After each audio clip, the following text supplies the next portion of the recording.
Hindi, ganito ho kasi yan, package deal ho kay tambaluslus yan. Pagka nagbida-bida ka dyan sa Committee on Bad Government, dyan sa TWADCOM, pagka meron ho silang tinatrabahong panibagong ahensya ng pamahalaan o panibagong personalidad, kailangan lagi ho kayong present. Yan ho ang nangyayari dyan sa Committee on Bad Government na yan, sa pag-iimbestiga nila dyan sa PhilHealth. Pambihira ho talaga tong si Congressman Romeo Ako po. O, kala ho natin sa TWADCOM lang siya pabibo. Pati ho dyan sa issue ng PhilHealth, mantakin nyo mga kababayan. Oo, pagdating sa kriminalidad, maniniwala ho tayo dyan sa mama na yan. Pero pagdating dyan sa PhilHealth, nako, wag na ho kayong magbida-bida, Congressman Romeo Ako. Wala hong naniniwala sa inyo. Dito sa video na to, sinoplak ho siya nitong si Emmanuel Ledesma. Pero bago ho lahat ng yan mga kababayan, ako 2 araw na lang, magpapasko na. Ano pa ho bang balak nyo, no? Malapit na Pasko. Hindi pa ho kayo nakapag-subscribe at nag-share dito sa video na to.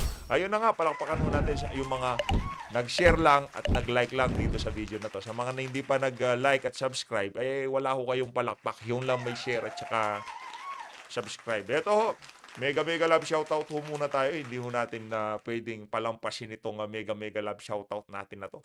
Isa ho to sa, kumbaga, pinakamasigasig no? Etong si Belen Gamboa, talagang matindi ho yan. Bigyan ho natin ng matinding palakpakan. Ng tokwa, oo. Eh, hindi ho natutulog yan. Shoutout, Belen Gamboa. Merry Christmas. Lagi ho kayong mag-ingat. Maraming salamat ho sa napakatinding suporta nyo sa PH Update. Eto pa ho, baka yung ibang nagko-comment. Kami naman, di kami nakakapagpakulay. Pero wala kaming shoutout. Ayan, si Belen Gamboa, wala akong pakulay yan, pero meron ho siyang shoutout. Kasi minsan mga kababayan, nakikita ho natin yung talagang mga masisigasig. So, natatandaan ho natin ang pangalan ng mga yan. Kaya pagka lagi ko nababasa pangalan nyo, malamang sa mga susunod na video, mapapasadahan ko rin ho kayo. Ayun na nga, mega love shoutout. Dito kay Belen Gamboa, mega love shoutout. Maraming salamat ho. Patulog din ho kayo, paminsan-minsan pagka tulog-tulog din ho. Pahinga-pahinga din ho sa politika. Ito. Ito naman si marami hong masisigasing magpakulay ngayong mga panahon na to. Teka lang set up lang ho natin ng maayos. Yan. Ito dito kay Ma'am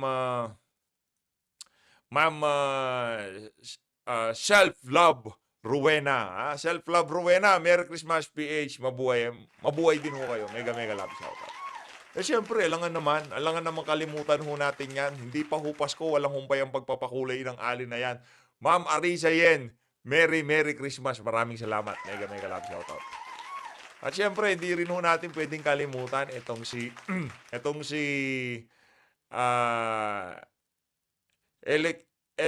Sara Moser. Maraming salamat, Ma'am Sara Moser. Cara Moser, maraming salamat ho. Mega love shoutout. Ayun na nga mga kababayan, rekta na ho tayo. Itong si Trililing, handa na raw ho sa kasong isasampa sa kanya yung sinabi ni Tatay Digong na sasampahan siya ng kasong libelo, libel ng mga pamilya Duterte. Hindi lang ho itong si dating Pangulong Rodrigo Duterte, pati ang kanyang mga anak at yung kanyang ang asawa nitong si VP Sara. Magkamali na naman tayong manugang. Di ho kasi natin alam yung mga ganyan. Basta yung asawa ni VP Sara, dinamay ho kasi pati itong si Mayor Baste, itong si Kong Pulong, kung ano-ano mga kabalbalang pinagsasabi nitong si Trililing. Ito ho ang report kaugnay dyan sa balita na yan. Ito. Right, Senator Trillanes. Sir, may pinail na po ba sa inyong libel si former President Duterte? Nako. Wala pa po. Pero kung gagawin po niya, haharapin ko po yan sa korte. Dahil Ang tapang, no? Akala mo talagang totoo. Yung haharapin ko yan sa korte. Okay lang sana kung totoo kaso narinig nyo lang yung yabag ng mga sundalo nung nagpunta kayo sa Manila Peninsula, di ba?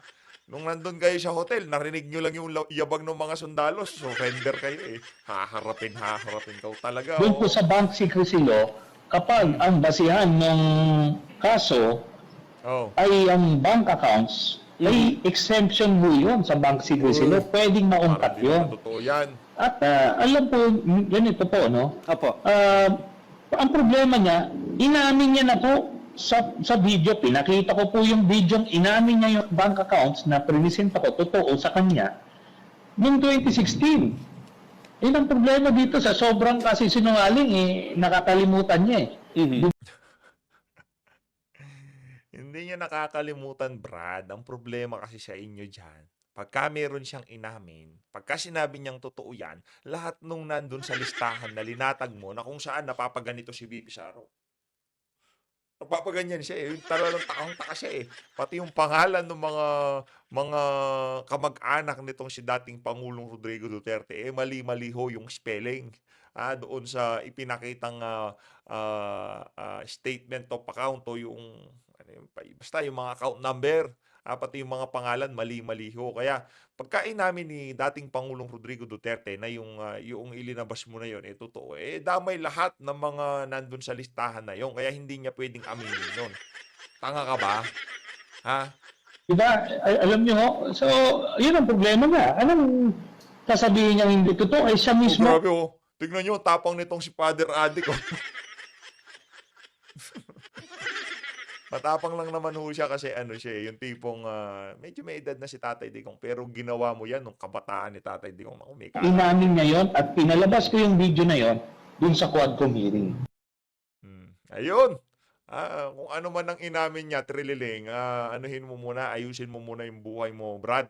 At tupagin mo yung kandidatura mo. Bagay, alam naman ho niya na hindi na siya mananalo kaya focus na lang ako dito kay Duterte. Marami akong makukuhang pakinabang dito. Kita nyo naman, di ba?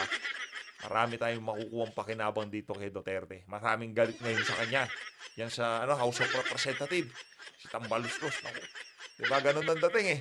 Kung saan siya may pakinabang, nandyan ho yan si Antonio Trililing. Ito na ho, pinaka-latest survey ng Pulse Asia.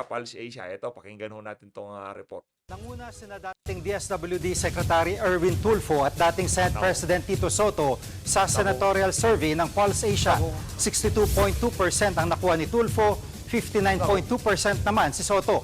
Tayo rin sa ika-4 na pwesto sina re-electionist Bongo at Dito na muna ho tayo. Dito sa dalawang pangalan na to. Itong Bongo at Ben Tulfo. Diyan pa lang ho mga kababayan. Paano nagtayang dalawa na yan? Paano? Paliwanag nyo.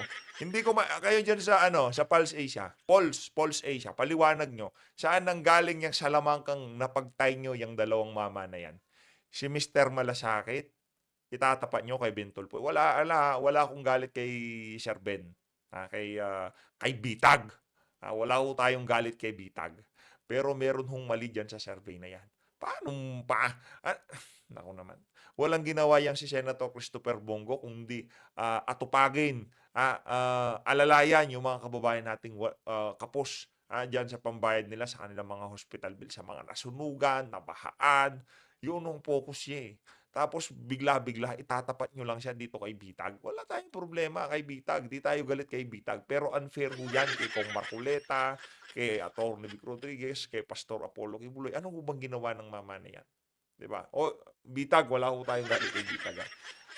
Pinapanood din ho natin yung mga binibitag niyan. broadcaster Ben Tulfo. ika-5 hanggang ika-9 na pwesto si re-electionist Pia Cayetano. Teka. Pakita ko ho ng maigi sa inyo para maliwanag. Kwentas klaras tayo dito. Yan, si Ping Lacson sa At nagbabalik senadong si Manny Pacquiao. Susubukan ding magbalik senado ni Ping Lacson na nasa ika-5 hanggang ika-10 pwesto. Kasama niya sa senatorial aspirant si Willie Revillame at Senator Bong Revilla. Pang-7 hanggang pang-14 si Makati. Ano nangyayari dito sa mga survey na to? Bagay, no? Racket ho nila yan eh.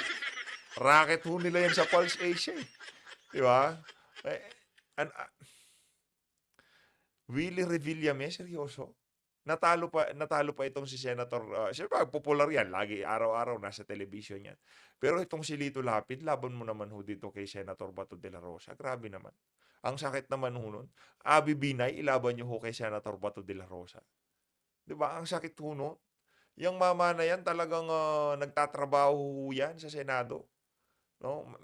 Nagtatrabaho itong si Lito Lapid, di nga natin malaman senador pala yan. Di ba napapaganon na lang ho tayo? Kaya Nakakalungkot tong isipin na ngayon pa lang, tapos na. Di pa nag-uumpisa election, tapos na.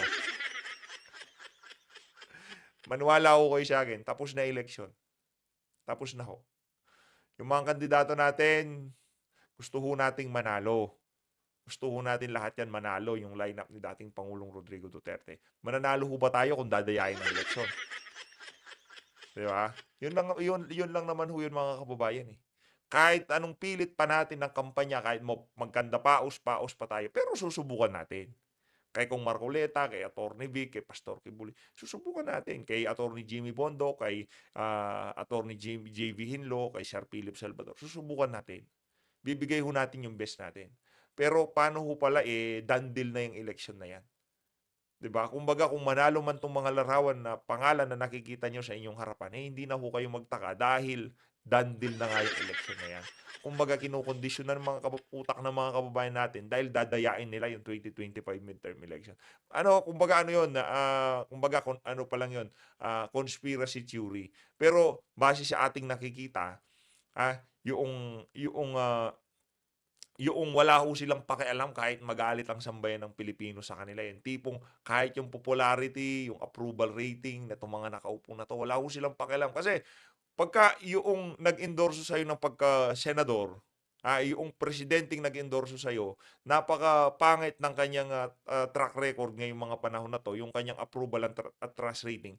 Sigurado, kung ikaw isa sa mga tinaas na kamay niyan, dapat susunod yung mga makukuha mong punto sa mga maglalabasang survey. Kasi paano kanila pagtitiwalaan yung presidenteng nagtaas sa kamay mo, puro kapalpakan. Nakuha niyo ho ba mga kababayan? Yun ang point natin dyan. Ngayon, ang issue lang ho natin dito, simple lang. Ganito lang naman ho yan mga kababayan. Kung talagang hindi mind conditioning to, dapat ang COMELEC maglabas na ng direktiba na tigilan na muna lahat ng survey na yan. Sang-ayon ho tayo doon sa gustong mangyari ni Kong Dante na wala na muna, tigil na muna survey. Diba? Kasi mind conditioning baka dandil na, tapos na tong election na to, yung gagawin nating shade na ganyan, ano na lang ho yun, kumbaga, parang sarswela na lang, ika nga. No? Mayor Abby Binay, pang-10 hanggang pang-14 sina Senator Lito Lapid at Amy Marcos. Hanggang rank 15 naman sina Senator Bato de la Rosa at Las Piñas Congresswoman Camille Villar. Si Erwin Tulfo rin ang nanguna sa Octa Research Survey. Sinundan siya ng kapatid na si Ben at ni Soto.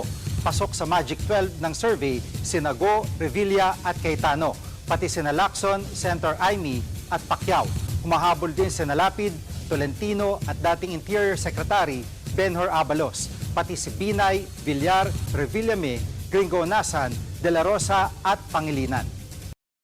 Ayun na nga mga kababayan, yun ang pinaka-latest na survey ng Octa Research at Pulse Asia. Ngayon naman mga kababayan, ano lang ho yun, kumbaga mind conditioning. Wag ho kayong panghinaan ng loob. Ika nga. Pagka yung mga kandidato natin hindi nakaupo sa 2025, guguluhin na ho natin ang usapan, ika nga. Yarin lamang gusto ho nilang guluhin ang usapan, guguluhin na ho talaga natin. Sang-ayon ho ba kayo doon mga kababayan? Sasali ho ba kayo sa panggugulo? Bago ho natin guluhin, magpapasko na, no? Palakpakan natin yung mga nag-like at nag-subscribe. Para doon sa mga hindi pa nag-like at subscribe, wala ho kayong pala. Hindi kayo kasali dito. Tamad-tamad nyo, isang ano lang naman Kayo talaga, oo. Isang pindot lang yan. Di man kayo mahihirapan, wala pang bayad. Yan na yung pinaka-aginaldo ko sa inyong lahat ngayon. Yung subscribe button at like button na yan at share button na yan. Diba?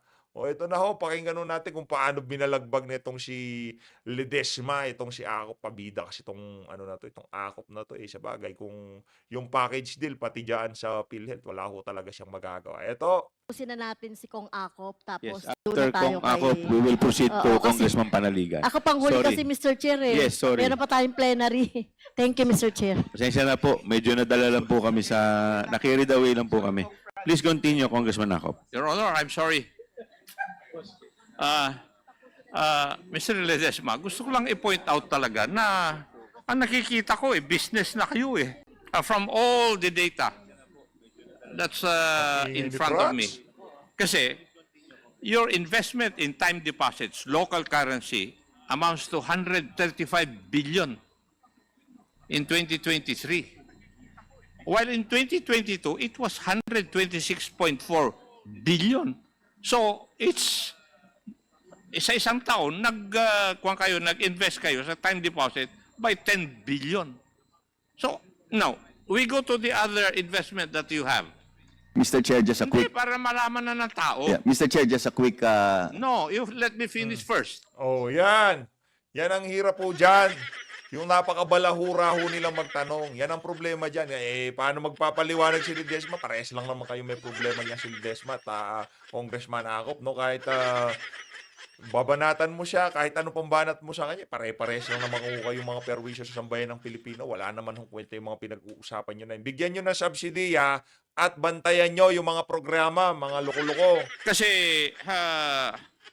you also have investment sa securities. Tama po. And I would like to read yung investment in government bonds in 2022, 270.7 billion. In 2023, 331.6 billion. You could just imagine that. Ang lalaki. Now, investment in corporate bonds from 1.1 billion to 4.4 billion.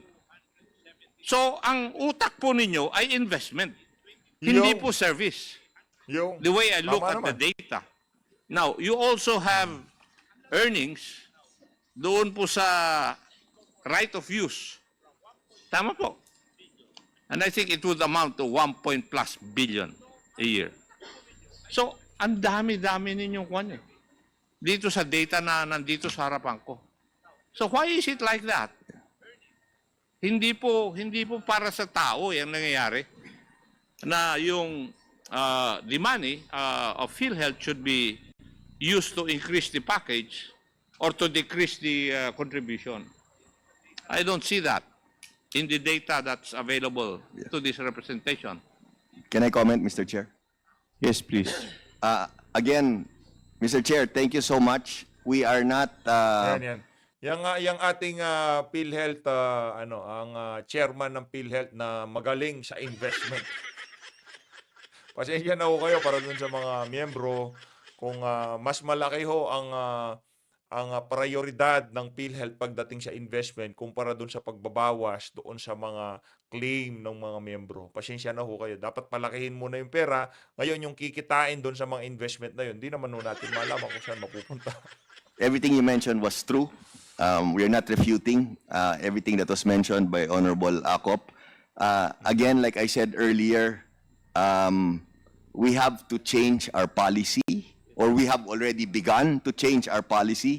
So yes, it is showing that our investments are increasing, so and so. But again, I'm humbly asking this honorable committee to give us just a little more patience. It's very clear what direction we're taking po, and our focus on benefit expansion will continue to be as aggressive, and in the next few years, iiba yung trend po at iikot yon. So I just want to mention that po. We hear you loud and clear, Mr. Chair. We are changing our direction, we are changing our policy, and we will get there. Thank you very much, Mr. Thank Chair. you, Mr. Congressman Chair. Manap. With the indulgence of the Honorable Panaligan. Yung, Yes. Yes, Congressman Acop, you are recognized. Thank you. Hindi po mawala sa isip ko yung sinabi ni Mr. Lim Siaco na part of the subsidy given to PhilHealth would be used for investment. Tama po ba yung pagkarinig ko? Mr. Chair, Yes, Mr. Lim Siaco, you are recognized. maraming salamat, Mr. Chair. Maraming salamat ko. As I mentioned, once papasok ang pera sa korporasyon, pambayad sa benepisyo, and of course, pag hindi na ready na tayo, nabayaran na natin yung mga benepisyo, the excess money ay napasok natin sa investment. Now, Nako. the pera from the national government, Mr. Chair, as I mentioned kanina, in the year 2023, ang alokasyon from the Tax ay nasa 80 bilyones. And Wag na po tayong pumunta doon sa details. tinatanong ko lang ko kung tama po yung statement na narinig ko. Tama po ba na part of the subsidy given by the national government would go to investment? Mr. Chair, Yes or no? tama siya. Tama siya. Pero Yun let lang po me... ang tanong ko. But let me proceed. Wag na po kayo mag-explain. Kasi kung tinitingnan ko po yung data doon sa budget of expenditure and sources of financing, yung appropriations and obligations ng PhilHealth Insurance Corporation, from 2017 to 2022, wala po kayong isinoli na pondo. Nagamit nyo po lahat. So, totoo na nagbayad kayo sa benepisyo at ininvest ninyo. Pero sa tingin ko, mas malaki po yung investment na ginawa-gawa po ninyo eh. You remember sa budget hearing, Mr. Ledesma, sabi ko, what are you? Service provider o business? Di ba? Tinanong ko po kayo. No? Yung kayo naman dyan sa House of Representatives, what are you? Corp or Congress? Why?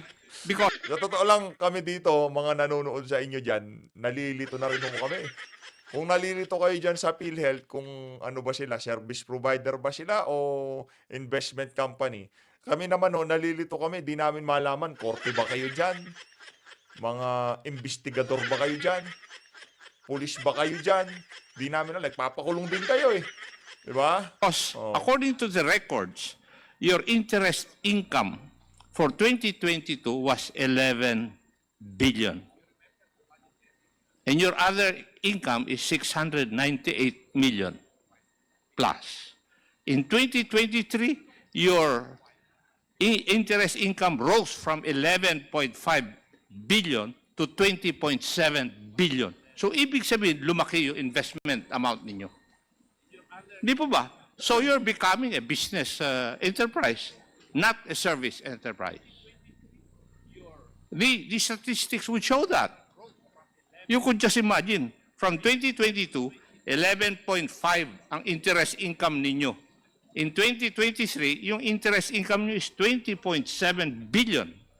And your other income rose also from 698 million to 815 million. So, yung earning ang nangyayari eh. Mr. Chair. Mr. Ledesma, you're recognized. Duly noted, Mr. Chair. Yes, that is correct. That is all correct, Mr. Chair.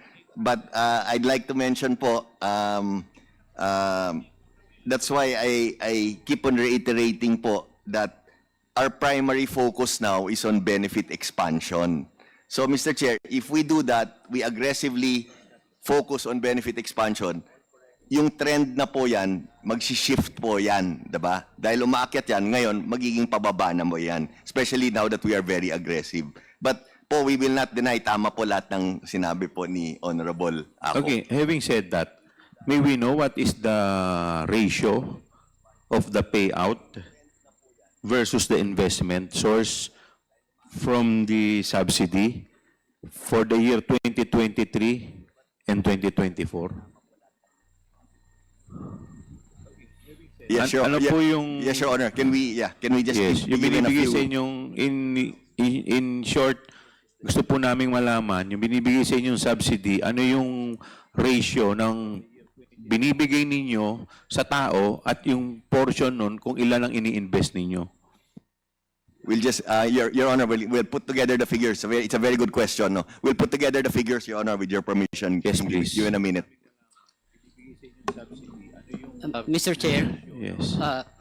for 2023, Mr. Chair, the benefit payout of PhilHealth for the for the indirect contributors amounting to 58 billion, Mr. Chair. 58 billion. Apo, ang ating Ito yung payout. GAA, Mr. Chair, ay nasa 80. But the amount released in CA by DBM ay nasa 50. So in other words, for year 2023, mas mataas yung benefit payout natin sa indirect compared to the received amount of 50 bilyones, Mr. Chair. Ang gusto kong malaman, magkano muna yung binigay sa inyong subsidy noong 2023? Sa 2023, Mr. Chair, 80 billion po sa GA 80 po billion. natin. Opo. Okay. 80 billion. Sa 80 billion, 58 billion sa payout. Opo. Okay, so yung remaining na ilan ang ano nun? 22 billion, ito yung napunta sa investment. Hindi po, Mr. Saan? Chair. As I mentioned, Mr. Chair, 50 na receive namin na NCA. Pera. 50 lang ang natanggap ninyo. 50 lang natanggap namin. Okay, so saan kayo kumuha ng 8 billion? Mr. Chair, ito po ay ang pera na nalikom ng korporasyon for the past several years, including yung mga premium contribution from the direct. Yun ang pinampabayad po So natin. ibig sabihin, yung remaining na Anak ng toko. 22 hindi ninyo natanggap. Hindi pa nyo po na-receive. namin natanggap. So may Labo utang nun. pa sa inyo yung ano? DBM po. DBM. Opo, nag-usap na po kami last week po ni Yosek Okay, Toledo. sa 2024, Sa 2024, Mr. Chair, magkano muna yung subsidy ninyo, supposedly? the subsidy from the Syntax ay 40. 40. And Bakit ang layo ng ano, from 80B naging 40? Okay, yun, so 40B ang naging 40 subsidy. Okay. billion po. And dito, benefit payment po, as I mentioned kanina, as of September, ay nasa 62.4 billion already. 62 billion ang Benefit payout. payout. And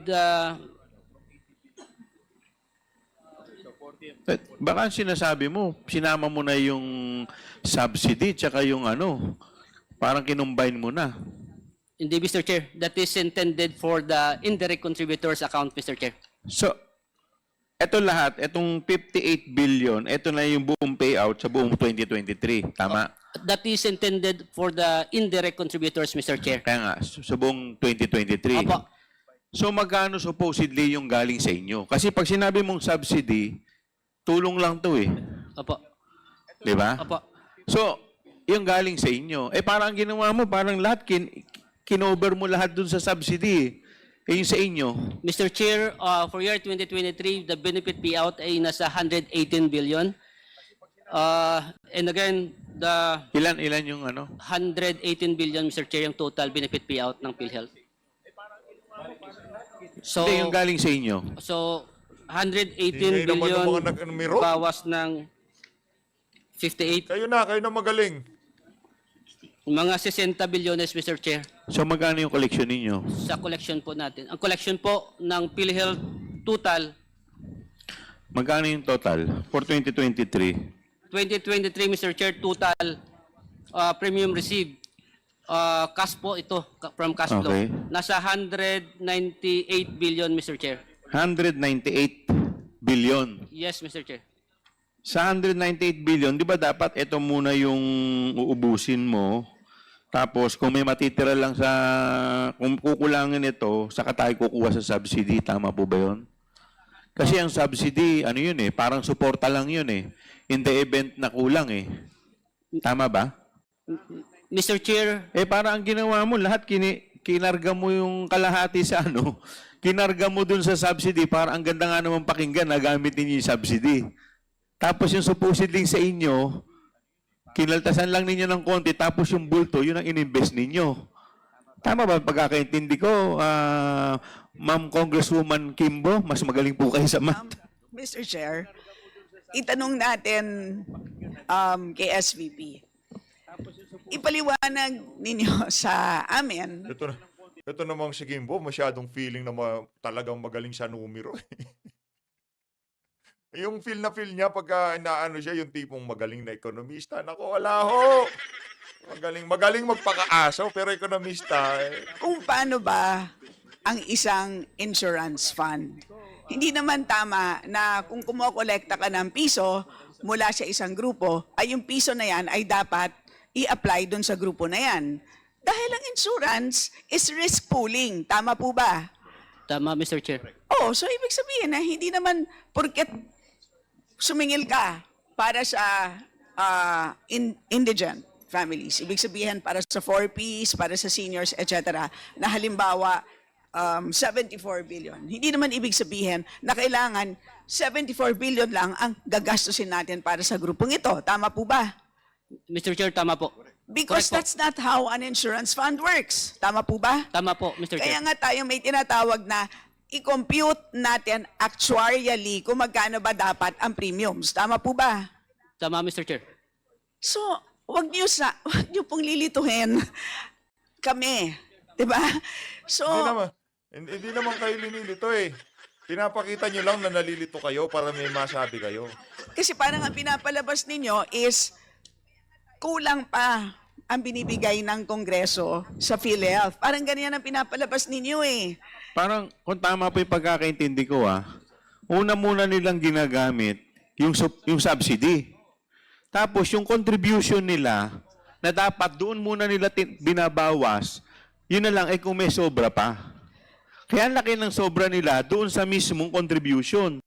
Parang gano'n nangyari dito. Subsidy, dapat tulong lang yan eh. Hindi yan yung pinaka-main na pinagkukunan ninyo. Parang ginawa niyo, binaligtad ninyo eh. Okay. Naiintindihan ko na kung gustong mangyari nitong si Congressman Joel Chua. So, ang gusto niyang gawin, yung pera na nalilikom galing sa contribution ng mga miyembro, sila yung gagamitin para doon sa mga indigent. Tama ho ba? Indigent ba ho ba tawag doon? Doon sa mga hindi miyembro.